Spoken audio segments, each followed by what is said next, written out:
कक्षा 9 हिंदी कीर्ति का भाग 1 लेक्चर 1। पिछले एपिसोड में हमने रीढ़ की हड्डी जगदीश कुमार माथुर का लिखा हुआ एकांकी पढ़ा। उसी को आगे पढ़ाते हुए इसके बारे में बताया जाएगा। ये एकांकी जो एक महिला के शिक्षित होने पर और दहेज प्रथा के ऊपर लिखा गया है। तो इसमें अभी तक जो हमने पढ़ा था कि प्रेमा और राम स्वरूप के यहाँ उनकी बेटी को देखने के लिए जो लड़के वाले आते हैं और वो सारी बातों का पता लगाते हैं। इसके बाद कुछ दहेज के बारे में भी बातें करते हैं और अपने ज़माने की बातें भी करते हैं। उसी के बारे में आगे ये बात उठती है कि लड़की ज़्यादा पढ़ी लिखी तो नहीं है। तो उस पर उनके पिता कहते हैं कि नहीं, लड़की तो पढ़ी लिखी नहीं, हमने तो आपको बताया ही था कि वो जो है मैट्रिक पास है। ठीक है, और उसी पर आगे की बातचीत हम पढ़ते हैं। ठीक, वो कहते हैं कि ये पढ़ाई उढ़ाई के बारे में हमें तो कोई पढ़ी लिखी लड़की चाहिए नहीं, हमें कोई मेम तो रखना है नहीं, हमें तो एक सीधी सादी घरेलू लड़की चाहिए जो बहुत से ज़्यादा मैट्रिक पास हो। और शंकर भी अपने पिता के हाँ में हाँ मिलाते हुए बोलते हैं कि जी हाँ, कोई नौकरी तो करानी नहीं। और भी कहते हैं कि हमें तो कोई अपनी बेटी से नौकरी करानी नहीं है, इसीलिए हमें ज़्यादा पढ़ी लिखी लड़की नहीं चाहिए। राम स्वरूप बोलते हैं नौकरी का तो सवाल ही नहीं उठता। और भी कहते हैं कि नहीं जी, नौकरी का तो सवाल ही नहीं उठता कि हमारी बेटी नौकरी करेगी। गोपाल प्रसाद कहते हैं और क्या साहब, देखिए कुछ लोग मुझसे कहते हैं कि जब आपने लड़कों को BA MA तक पढ़ाया तो उनकी बहुएं भी ग्रेजुएट लीजिए। और गोपाल प्रसाद फिर इस बात को आगे बढ़ाते हुए कहते हैं कि जब कई लोग ऐसे भी हैं जो हमसे ये कहते हैं कि आपने अपने लड़कों को तो BA MA तक पढ़ाया है तो कम से कम अपने लिए बहुएं ग्रेजुएट तो लेकर आइए। भला पूछिए ना कल के ठेकेदारों से कि क्या लड़कों की पढ़ाई या लड़कियों की पढ़ाई एक बात है। और वो कहते हैं कि कल के ठेकेदार से पूछा जाए कि लड़का और लड़की की पढ़ाई क्या एक ही बात है, एक ही तरह की होती है। ठीक है, अरे मर्दों का तो काम ही है पढ़ना और काबिल होना। और वो कहते हैं कि मर्द लोगों का तो ये काम ही है कि वो पढ़ाई करें और काबिल हों, लायक बने। अगर औरतें वही करने लगी, अंग्रेजी अखबार पढ़ने लगी, पॉलिटिक्स वगैरह पर बहस करने लगी, तब तो हो चुकी गृहस्थी। और अगर औरतें भी वही काम करने लगी, वे लोग भी पढ़ने लगी, पॉलिटिक्स में भाग लेने लगी, उस पर बहसें करने लगी, अंग्रेजी अखबारें पढ़ने लगी, तब तो गृहस्थी का काम कर चुकी। फिर तो गृहस्थी कौन संभालेगा, फिर गृहस्थी नहीं हो पाएगी। आगे वो इसी पर एक व्यंग करते हुए कहते हैं कि जनाब, मोर के पंख होते हैं मोरनी के नहीं, शेर के बाल होते हैं शेरनी के नहीं। वो कहते हैं कि पंख मोर के होते हैं मोरनी के नहीं होते, और बाल भी शेर के पास होते हैं शेरनी के नहीं। यानी कहने का मतलब यहाँ पर गोपाल प्रसाद का ये था कि जो पुरुष हैं योग्यता और काबिलियत उन्हीं के लिए होती है बजाय महिलाओं के। क्योंकि अपनी काबिलियत के आधार पर भी मोर पहचाना जाता है क्योंकि उसका पंख होते हैं, शेर पहचाना जाता है क्योंकि उसका बाल होते हैं, और ये दोनों के दोनों क्या हैं, पुरुष हैं यानी मर्द हैं।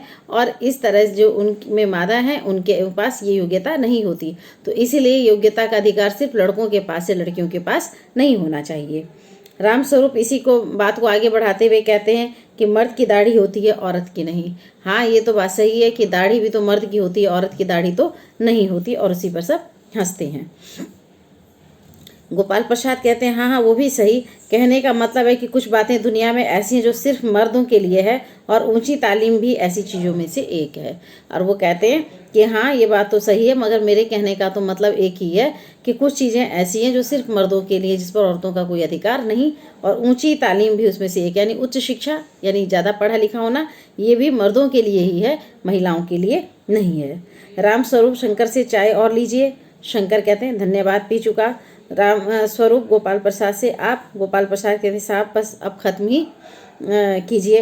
राम स्वरूप कहते आपने तो कुछ खाया नहीं, चाय के साथ टोस्ट नहीं थे, क्या बताएं वो मक्खन। गोपाल प्रसाद कहते हैं कि नाश्ता तो ही तो करना था, कोई पेट तो भरना नहीं था, और फिर टोस्ट वोस्ट में खाता भी नहीं। और टोस्ट के लिए जब वो पूछते हैं कि मक्खन तो नहीं था इसलिए टोस्ट हम नहीं बना पाए, तो गोपाल प्रसाद कहते हैं कि नहीं, मैं टोस्ट नहीं खाता और मैंने नाश्ता कर लिया है।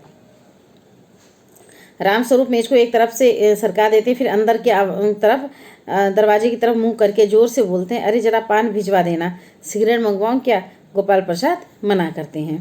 पान की तश्तरी हाथों में लिए उमा आती है, शादी के कपड़े, गर्दन झुकी हुई। बाबू गोपाल प्रसाद आंखें गड़ाकर और शंकर आंखें छिपाकर उसे ताक रहे हैं। और जब पान की तस्तरी को मंगाते हैं तो पान की तस्तरी लेकर के उमा का प्रवेश होता है। उमा अत्यंत सादगी वाले कपड़े, साधारण कपड़े पहनी हुई है, उसकी गर्दन भी झुकी हुई है और गोपाल प्रसाद उसे आंखें गड़ाकर यानी गौर से देखते हैं और शंकर आंखें छिपाकर यानी नीची नजरों से उसे देखते हैं।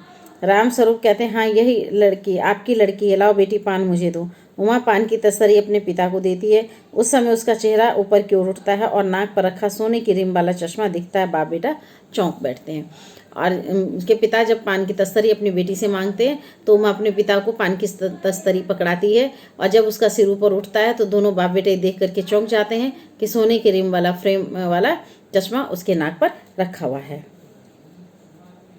और दोनों एक साथ ही बोलते हैं, चश्मा। राम स्वरूप जरा सकपका जाते हैं, जी वो पिछले महीने इसकी आंखें दुखनी आ गई थी, सो कुछ दिन के लिए चश्मा लगाना पड़ रहा है। और वो जब ये चौंक जाते हैं चश्मा देख करके तो राम स्वरूप कहते हैं कि पिछले महीने कुछ दुखनी आ जाना, जो आंख आ जाना जिसमें आंख लाल हो जाती है और माने ये संक्रमित रोग होता है जो देखने से दूसरे को पट भी जाता है, तो इसलिए कहते हैं कि वो दुखनी आ गई थी जिसके कारण से कुछ समय तक चश्मा लगाना पड़ रहा है। गोपाल प्रसाद फिर पूछते हैं, पढ़ाई वढ़ाई की वजह से तो नहीं कुछ? और वो पूछते हैं कि क्या कुछ पढ़ने उड़ने के कारण तो नहीं इसकी आंखें खराब हो गई? रामस्वरूप कहते हैं, नहीं साहब वो तो मैंने क्या ना बोलते, नहीं साहब ऐसी बात नहीं है, मैंने तो आपको बताया ही था। गोपाल प्रसाद संतुष्ट होकर के कोमल स्वर में, बैठो बेटी, उसे बैठने के लिए कहते हैं। रामस्वरूप वहाँ बैठ जाओ माँ उस तख्त पर अपने बाजे के पास। उमा बैठती है और वो तख्त पर बैठने के लिए रामस्वरूप अपनी बेटी को कहते हैं बाजे के पास और उमा वहाँ बैठ जाती है। रामस्वरूप जी हाँ सितार और बाजा भी सुनाओ तो गोपाल प्रसाद कहते हैं कि चाल में तो कुछ खराबी नहीं है, चेहरे पर भी छवि है। हाँ कुछ गाना बजाना सीखा है? और वो उससे जो प्रश्न पूछते हैं तो उसमें कहते हैं कि चाल में तो कोई खराबी नहीं, यानी कि चलने उलने में तो ये ठीक है, चेहरे पर भी इसकी छवि है यानी चेहरे पर रौनक भी है। हाँ कुछ गाना बजाना आता है या नहीं, वो भी उससे पूछते हैं। तो रामस्वरूप कहते हैं, जी हाँ सितार बाजा सुनाओ उमा, एक आध गीत सितार के साथ। उमा सितार उठाती है। थोड़ी देर के बाद मीरा का मशहूर गीत मेरे तो गिरधर गोपाल दूसरों ना कोई गाना शुरू कर देती है और उमा सितार हाथ में उठाती है और थोड़ी देर के बाद ही मीरा का एक मशहूर गीत है मेरे तो गिरधर गोपाल दूसरों ना कोई, और ये गाना वो शुरू करती है। स्वर से जाहिर है कि गाने का अच्छा ज्ञान है और उसके स्वर से ही पता चलता है कि उसको गाने का अच्छा ज्ञान है। उसके स्वर में तल्लीनता आ जाती है, यहाँ तक कि उसका मस्तक उठ जाता है, उसकी आंखें शंकर की झेंपती आंखों से मिल जाती है और वो गाते गाते एक साथ रुक जाती है। और जब वो गाने में तल्लीन हो जाती है उसका चेहरा ऊपर उठ जाता है। उसी समय में वो शंकर की तरफ देखती है जो उसको झेंपती हुई आंखों से देखता रहता है और वो गाते गाते अचानक रुक जाती। रामस्वरूप पूछते हैं क्यों, क्या हुआ, गाना को पूरा करो माँ। और रामस्वरूप जब कहते हैं अपने बेटी को कि तुम गाने को पूरा करो तो गोपाल प्रसाद कहते नहीं साहब काफ़ी है, लड़की आपकी अच्छा गाती है। नहीं इतना काफ़ी है, इसको गाना अच्छा आता है। उमा जब सितार रखकर अंदर जाने के लिए उठती है तो गोपाल प्रसाद कहते हैं अभी ठहरो बेटी, और उसे रोक लेते हैं। थोड़ी देर और बैठी रहो उमा, और उमा बैठ जाती है। गोपाल प्रसाद उमा से कहते हैं तुमने पेंटिंग वेंटिंग भी? उमा चुप रहती है। तो रामस्वरूप कहते हैं हाँ वो तो मैं बताना ही आपको भूल गया कि जो तस्वीर टंगी है कुत्ते वाली इसी ने खींची है, और उस दीवार पर भी जो है सब इसकी बनाई। ये बहुत अच्छी बात है, सिलाई वगैरह। और जब उससे पूछते हैं कि क्या तुम सिलाई वगैरह भी जानती हो तो रामस्वरूप कहते हैं सिलाई तो घर की सारे इसके जिम्मे, यहाँ तक कि मेरी कमीज़ें भी। हाँ घर की सारी सिलाई का काम तो यही करती है, यहाँ तक मेरी कमीज़ें भी यही सिलती है। गोपाल प्रसाद कहते हैं ठीक है, हाँ बेटी कुछ इनाम भी जीते हैं तुमने? और फिर उससे आगे पूछते हैं कि क्या तुमने कुछ इनाम वगैरह जीते हैं? उमा चुप रहती है। रामस्वरूप इशारे के लिए खांसते लेकिन फिर भी उमा चुप रहती है, कोई जवाब नहीं देती। गोपाल प्रसाद अधीर हो जाते हैं और रामस्वरूप उस पर शक पकाने लगते हैं। रामस्वरूप कहते हैं जवाब दो उमा। गोपाल प्रसाद से हाँ जरा शर्माती है, इनाम तो इसने, और कहते हैं कि हाँ ये थोड़ा सा शर्मा रही है लेकिन इनाम तो इसने काफ़ी जीते हैं। गोपाल प्रसाद थोड़ा सा रुखे स्वर में उसको कहते हैं जरा इसे भी तो मुंह खोलना चाहिए, तो ये भी तो अपने मुंह से कुछ बोले। रामस्वरूप कहते हैं उमा देखो आप क्या कह रहे हैं, जवाब दो ना। और जब वो फिर अपनी बेटी से कहते हैं कि उमा देखो ये क्या कह रहे हैं कि तुम इनको कुछ तो जवाब दो, क्योंकि जितने भी प्रश्न उन्होंने पूछे वो सारे ही प्रश्न में उमा चुप रही, वो कोई जवाब नहीं देती है। और जिस तरह सिलाई बुनाई आता है कि नहीं, कढ़ाई आता है कि नहीं, और माने पेंटिंग बना सकती है कि नहीं, अच्छा गा सकती है कि नहीं, और इस तरह के जो भी सवाल उससे पूछे गए माने ये देखने के लिए कि इसके अंदर ये सारी योग्यताएं हैं या नहीं। ठीक है, तो वो सबको उमा सुनती है चुपचाप, लेकिन वो जवाब कुछ भी नहीं देती। और उनके पिता भी जब बार बार कहते हैं कि जवाब उसको देने के लिए, तो भी वो चुप ही रहती है।